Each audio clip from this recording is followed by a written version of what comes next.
Assalamualaikum warahmatullahi wabarakatuh. Aku ulangi sekali lagi ya. Assalamualaikum warahmatullahi wabarakatuh. Dan aku ucapin selamat datang di simulasi dan Expo Kampus yang diadakan oleh Mahapati tahun 2021. Nah, teman-teman, kesuksesan merupakan impian bagi semua orang. Kesuksesan merupakan jalur atau pilihan hidup yang harus diperjuangkan. Oleh karena itu, kita memiliki pilihan, yaitu meraih kesuksesan lewat menuntut ilmu. Salah satunya adalah dengan berkuliah. Namun sayangnya, teman-teman di sini pasti penasaran dan belum memahami secara kompleks bagaimana kehidupan di perkuliahan, bagaimana cara kita untuk menghadapi perkuliahan, bagaimana cara kita agar diterima di kampus impian kita. Nah, semua itu akan dibahas secara tuntas dengan pemateri kita yang sangat luar biasa, yaitu Mas Guntur. Yuk kita sambut aja Mas Guntur yuk.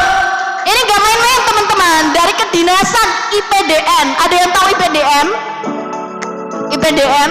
Nah, habis ini kita akan bahas tuntas sama Mas Guntur. Waduh, keren banget seragamnya, Masya Allah.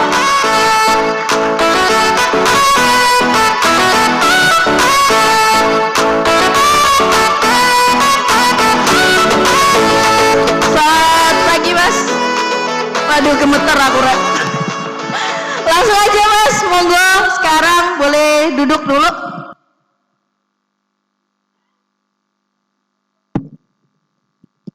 Nah, teman-teman, ini adalah profil atau biodata dari Mas Guntur. Nama lengkapnya adalah Guntur Fajar Firmansyah, tempat tanggal lahir Kediri 18 Agustus 1999, jenis kelamin laki-laki. Bertempat tinggal di Desa Merjoyo, Kecamatan Purwoasri, Kabupaten Kediri. Agama Islam, status belum kawin. Event atau seminar yang pernah diikuti, yang pertama adalah seminar nasional menyongsong sukses pilkada serentak di tengah pandemi COVID-19. Yang kedua adalah seminar pemanfaatan Big Data dan Artificial Intelligence atau AI. Dan yang ketiga adalah seminar kepemimpinan.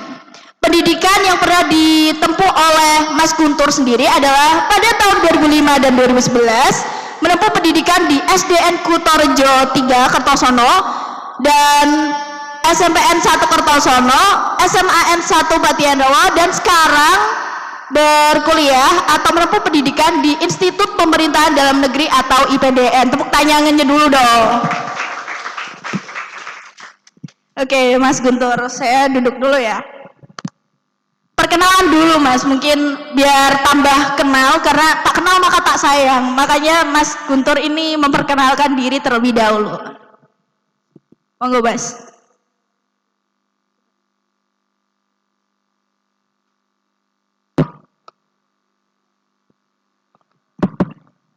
Assalamualaikum warahmatullahi wabarakatuh. Warahmatullahi wabarakatuh. Sebelumnya izin memperkenalkan diri. Nama saya Guntur Fajar Firmansyah.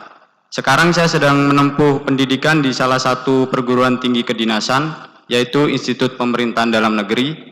Sekarang saya sudah semester 5 atau tingkat 3. Dulu saya alumni dari SMA Negeri 1 Patianrowo. Saya lulusan tahun 2017 dan saya masuk IPDN pada tahun 2018. Saya mencoba IPDN sebanyak 2 kali baru keterima. Oke. Nah, mengenal IPDN lebih lanjutnya nih, Mas. IPDN itu sebenarnya sekolah kedinasan yang seperti apa, Mas? Boleh diceritakan atau boleh sharing-sharing sama teman semua yang ada di sini? Baik, jadi Institut Pemerintahan Dalam Negeri ini adalah perguruan tinggi kedinasan yang berada di bawah naungan langsung Kementerian Dalam Negeri. Yang dimana sistem dari pendidikan Institut Pemerintahan Dalam Negeri adalah boarding school atau sekolah berasrama, dan sistem pendidikannya adalah semi militer. Dari mana kalau Akmil dan Akpol itu adalah militer, kami di perguruan tinggi kedinasan IPDN secara semi militer. Kalau zaman dulu IPDN itu adalah APDN, lalu ganti nama STPDN, lalu menjadi IPDN. Nah, kalau mungkin orang tua adik-adik sekalian mengetahui apa itu APDN atau STPDN, dulu sering disebut dengan sekolah camat. Ya memang dulu lulusan IPDN itu memang setelah lulus banyak yang menjadi camat. Nah, di Institut Pemerintahan Dalam Negeri ini tempat dicetaknya para aparatur sipil negara atau pegawai negeri sipil yang nanti akan ditempatkan di instansi pemerintahan, baik itu di daerah sampai ke pusat. Dan di Institut Pemerintahan Dalam Negeri ini semua biaya pendidikannya ditanggung oleh negara. Jadi saya tidak pernah membayar yang namanya uang gedung ataupun uang semester, bahkan untuk perlengkapan seperti seragam ada pembagian. Oke, berarti menurut sekolah kedinasan dengan peminat tertinggi nih Mas, yaitu PKN STAN. Kan kita udah nggak asing lagi kan dengan PKN STAN. Nah, kira-kira IPDN sama PKN STAN itu ada perbedaannya nggak sih? Kayak ada jurusannya atau gimana gitu? Silakan Mas. Ya baik, mungkin kalau di kedinasan PKN STAN mereka mengatur tentang akuntansi atau keuangan negara. Nah, kami di PDN ini mengatur tentang pemerintahan, yang dimana tentunya di dalam IPDN juga ada jurusan-jurusan yang mempunyai 3 fakultas, yaitu Fakultas Politik Pemerintahan, Fakultas Manajemen Pemerintahan, dan Fakultas Hukum Tata Pemerintahan. Dan di dalamnya itu ada prodi, program studi yaitu S1 dan D4. Program studi S1 bertempat di kampus Jakarta dan program D4 bertempat di kampus pusat Jatinangor dan kampus-kampus daerah lainnya. Berarti pasti ya ditempatkan di mana aja gitu, udah pasti ya? Ya sudah. Oke, selanjutnya.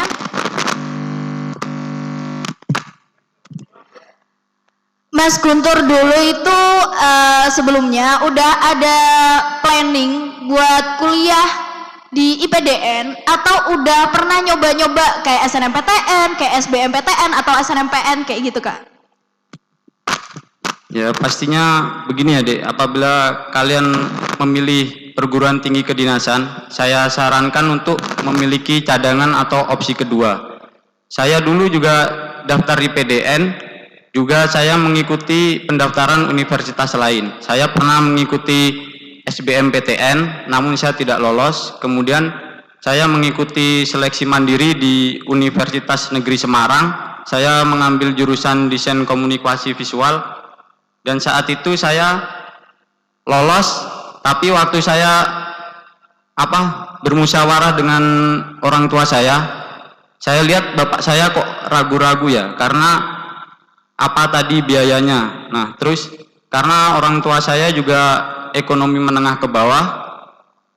Nah, di situ bapak saya kok ragu-ragu, jadi saya memutuskan untuk biaya tersebut. Saya bilang ke bapak saya, Pak, sudah saya nggak usah ambil universitas ini, saya lebih baik biayanya saya gunakan untuk persiapan yang lebih matang untuk IPDN ke depannya.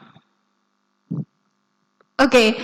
Terus kenapa sih Mas Guntur kok malah memilih IPDN? Kan padahal sekolah kedinasan tuh masih banyak kan Mas. Terus habis itu IPDN itu menjadi cita-cita Mas Guntur dari kecil atau emang dorongan dari orang tua atau support dari orang tua? Kayak gitu Mas. Baik, kalau bicara soal cita-cita, mungkin IPDN ini bukan cita-cita saya dari kecil ya. Kalau cita-cita saya kecil itu saya ingin menjadi pemain sepak bola. Tapi kalau seiring berjalannya waktu nanti kalian juga akan mengerti bahwa sesungguhnya cita-cita apa yang kita inginkan itu ujung-ujungnya adalah kesuksesan. Nah, tapi kalau dibilang IPDN itu impian saya atau bukan, mungkin adalah salah satunya. Karena impian saya kalau bisa harus sukses dikala umur masih semuda mungkin. Nah, yang kedua adalah bagaimana saya bisa melanjutkan ke perguruan tinggi, namun saya tidak menjadi beban dari orang tua saya. Nah, terus saya melihat, karena kakak saya dulu juga alumni Institut Pemerintah Dalam Negeri, saya melihat prospek dari kakak saya. Di PDN ini, setelah lulus nanti bagaimana? Nah, saya melihat dari kakak saya di PDN ini setelah lulus dipastikan langsung menjadi PNS dan dipastikan langsung dapat kerja. Nah, terus sistem pendidikannya juga tidak bayar. Sehingga kalau dibilang IPDN ini impian saya atau bukan, mungkin IPDN ini bisa dibilang impian saya karena meringankan beban dari orang tua saya. Oke. Kalau bicara tentang sekolah kedinasan nih Mas, pastinya kan ada tesnya kan? Iya kan teman-teman, ada tesnya. Nah kira-kira itu gimana cara Mas Guntur belajar waktu SMA? Itu mungkin dulunya Mas Guntur ikut organisasi di SMAPAT, terus harus fokus dengan belajarnya, itu gimana cara memanage waktunya biar tepat gitu? Ya, baik. Jadi saya bercerita sedikit ya. Jadi waktu SMA itu saya tidak pernah ikut yang namanya organisasi. Terus dalam masalah prestasi belajar, jujur saya selama sekolah SMA 1 Patan Rowo ini saya tidak pernah mendapatkan ranking. Ranking pun 1 kali, itu pun 10 besar. Nah, kemudian untuk bagaimana saya belajar di IPDN, jadi sebelumnya saya melihat-lihat di internet. Apa sih nanti materinya yang di PDN? Nah, dari situ saya tahu sehingga saya belajar terus, membaca sampai kalau istilahnya orang Jawa itu sampai ngelontok. Nah, sampai ngelontok, sampai hafal setiap hari saya ulang-ulangi terus. Nah, tentunya kalau ingin masuk perguruan tinggi kedinasan itu bukan hanya harus pintar, tapi juga harus sehat. Nah, jadi di samping saya belajar, saya juga menjaga kesehatan saya, mulai dari kesehatan mata, gigi, dan semuanya mulai dari aspek luar hingga aspek dalam, dan kemudian juga melatih kebugaran fisik. Karena di PDN ini ada tesnya namanya SMAPTA, sama seperti polisi dan TNI. Nah, mungkin untuk belajarnya itu dari situ saya ulang-ulang terus sehingga saya bisa hafal dan bisa melalui tes-tesnya.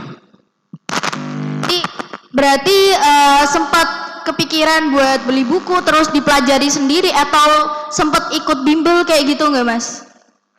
Kalau masalah beli buku, mungkin pada percobaan tahun pertama saya membeli buku.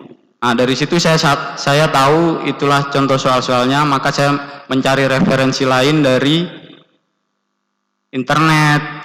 Atau ketika soal 1 sudah saya selesaikan, saya mencari soal lain. Soal lain selesai, saya mencari soal terus. Hingga banyak referensi yang saya dapatkan.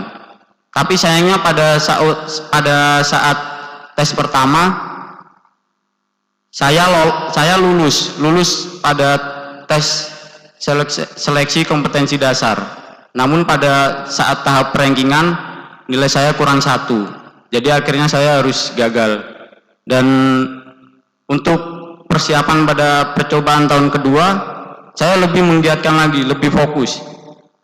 Kurang lebih selama 1 tahun saya mempersiapkan. Kalau mungkin adik-adik nanti ingin masuk perguruan tinggi kedinasan, seminimal mungkin persiapannya selama 6 bulan. Jadi pada saat mau ikut perguruan tinggi kedinasan, adik-adik harus, kalau saya dulu melakukan check up kesehatan mulai dari luar sampai dalam. Jadi saya tahu kekurangan saya. Nah, dari situ, dari waktu 6 bulan itu, adik-adik nanti bisa memperbaiki kekurangan tersebut sehingga meminimalkan peluang kegagalan adik-adik dalam mendaftar perguruan kedinasan. Nah, kalau setelah saya tadi membeli buku, saya juga pada tahun kedua saya mengikuti bimbingan belajar karena kan saya sudah lama tidak sekolah, jadi perlu mereview lagi apa-apa saja pembelajaran yang sudah saya terima. Nah, sehingga di bimbingan belajar tersebut saya diajari bagaimana trik-trik mengerjakannya, bagaimana trik-trik psikotes, sehingga saya mengetahui dan dapat melalui ujian-ujian tes tersebut. Cek. Berbicara tentang IPDN, kan ini mungkin teman-teman udah mulai tergiur kan ya. Mungkin Mas Guntur bisa jelasin atau bisa menyebutkan beberapa fasilitas yang diberikan oleh IPDN. Itu kayak gimana, apa aja gitu Mas. Biar memotivasi adik-adik, siapa tahu ada yang pengen berkuliah di IPDN meneruskan Mas Guntur. Baik, mungkin tujuan saya di sini adalah mungkin untuk memberi gambaran kepada adik-adik mungkin yang masih bingung. Saya mau ambil kuliah jurusan apa ya? Terus kadang dulu pengalaman saya kalau tanya ke teman-teman saya kenapa tidak kuliah, pasti alasannya karena orang tuanya tidak memiliki biaya. Nah, jadi di PDN ini gratis dibiayai oleh negara. Saya tidak pernah bayar dari awal masuk sampai sekarang. Mungkin kalau untuk biaya-biaya itu mungkin untuk jajan saya, mungkin untuk kalau seragam itu kurang maka kita buat sendiri. Nah itu, tapi untuk biaya uang gedung atau biaya UKT per semester yang dikeluhkan oleh banyak orang tua, itu saya tidak pernah bayar. Nah, terus untuk fasilitas yang ditawarkan IPDN adalah sekolahnya yang pertama adalah kampusnya ini berasrama, Jadi kalian tidur tidak perlu ngekos. Di situ gratis, mau air, mau listrik gratis. Kemudian makan 3 kali sehari. Makan 3 kali sehari ditanggung oleh negara. Nah, kalau pengasuh saya bilang di sana begini, coba kalian bayangkan orang di universitas luar sana. Malamnya pasti berpikir, besok sarapan apa ya? Tapi kalau di PDN kita hanya perlu bangun pagi, mengikuti siklus, sarapan sudah disediakan. Nanti siang kita mengikuti siklus, sudah ada makan. Malam juga begitu, sudah ada makan. Jadi di PDN ini memang betul-betul gratis dan mungkin bisa menjadi solusi buat adik-adik yang mencari perkuliahan yang tidak bayar. Untuk tahap penerimaan IPDN nih Mas, tes yang harus dilalui itu apa aja ya? Jadi kalau masuk perguruan tinggi PDN ini ada beberapa tahap tes. Di mana pendaftaran institut pemerintahan dalam negeri ini melalui online. Nah, jadi yang tahap pertama adalah tahap seleksi administrasi, di mana nanti adik-adik mengisi data-data adik secara online. Kalau data adik-adik sudah lengkap, sudah bisa dipastikan adik-adik lolos di seleksi administrasi. Nah, kemudian setelah lolos seleksi administrasi, adik-adik akan dihadapkan namanya tes SKD, seleksi kompetensi dasar. Tes SKD ini menggunakan sistem komputer atau sama dengan tes CPNS, sama menggunakan sistem komputer. Nah, di sini di tes SKD tersebut, kalau seumpama adik-adik lulus, itu belum tentu lolos. Jadi kalau tes TKD itu ada 3 materi, yaitu TWK, TIU, dan TKP. TWK itu tes wawasan kebangsaan, TIU tes intelijensi umum, TKP adalah tes kepribadian. Nah, di situ kalau itu ada passing grade-nya masing-masing atau KKM. Kalau seumpama adik-adik TWK sama TIU lolos, tapi TKP passing grade-nya tidak memenuhi, maka adik-adik dinyatakan gagal. Kalau adik-adik sudah memenuhi passing grade 3-3-nya ini, adik-adik ditentukan lulus. Tapi tadi yang saya bilang, lulus itu belum tentu lolos. Karena nanti adik-adik lulus dari situ, kemudian adik-adik di ranking lagi. Seumpama dari pendaftaran Provinsi Jawa Timur, ada 5.000 orang. Nah, ada 5.000 orang, tapi IPDN mau ambil orang Jawa Timur itu 100 orang. Jadi nanti waktu tes SKD ini diambil dari kuota itu dikali 3. Jadi 100 orang yang mau diambil tadi dikali 3, 300 orang. Nah, dari 5.000 orang yang ikut tes tadi, itu di ranking semua, dari yang tertinggi sampai ke bawah. Itu cuma diambil 300 orang. Seumpamanya begitu, Dek. Jadi, itu yang tadi saya bilang, yang ditentukan lulus itu belum tentu lolos. Nah, nanti kalau kalian sudah lolos, ada tes lagi, namanya tes kesehatan daerah. Tes kesehatan daerah ini sama seperti TNI Polri, yaitu tes dari fisik luar hingga fisik dalam. Kalau kalian sudah dinyatakan sehat, lolos, kalian lanjut ke tahap selanjutnya. Tahap selanjutnya itu adalah tes psikotes.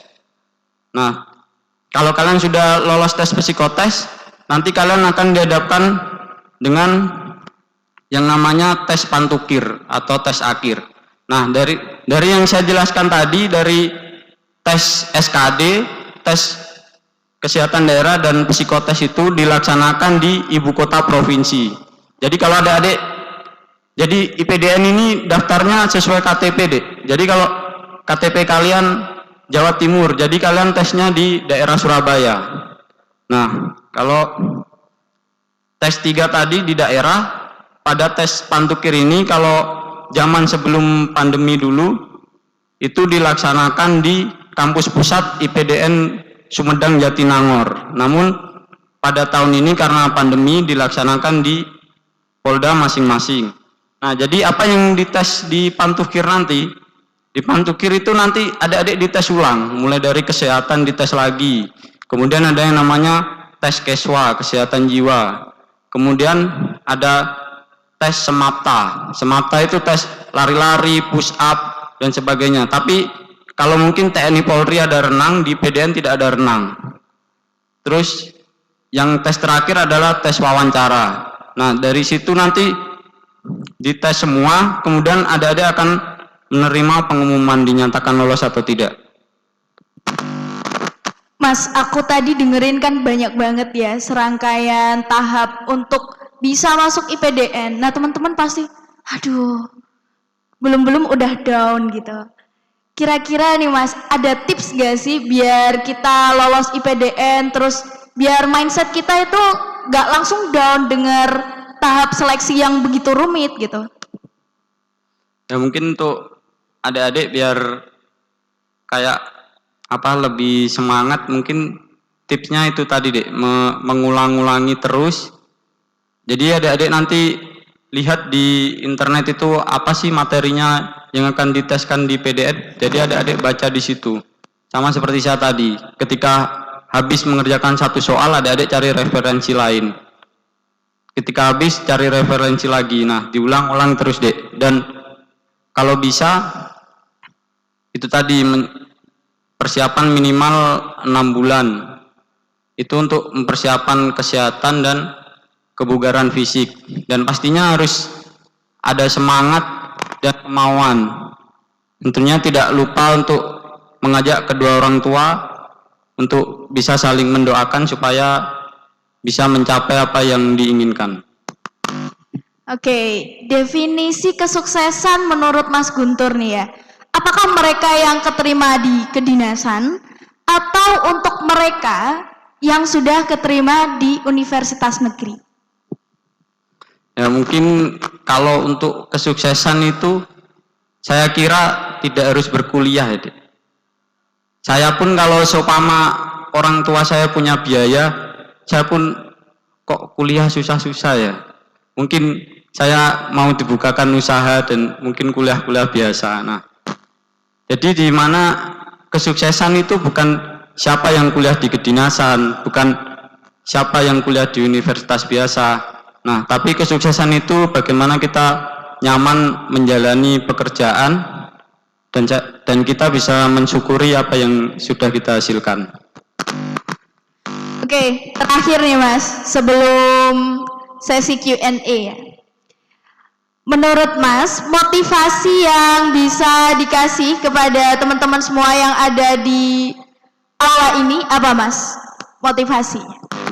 Mungkin kalau untuk motivasi, saya mengutip dari kata-kata Bapak Presiden Jokowi, Jadi waktu beliau melantik senior saya angkatan 27 melantik sebagai Pamong Praja Muda, Bapak Presiden Insinyur Joko Widodo bilang begini, negara yang kecil tidak kalah oleh negara yang besar, negara yang berkembang tidak dikalahkan oleh negara yang maju, negara yang miskin tidak dikalahkan oleh negara yang kaya, tapi siapa yang cepat dia yang maju duluan. Jadi intinya di sini adik-adik bukan yang harus pintar sekali, bukan yang harus dari anak orang kaya sekali, tapi kalau adik-adik punya kemauan dan punya semangat, pasti adik-adik akan sukses duluan. Tepuk tangannya dulu dong buat Mas Guntur.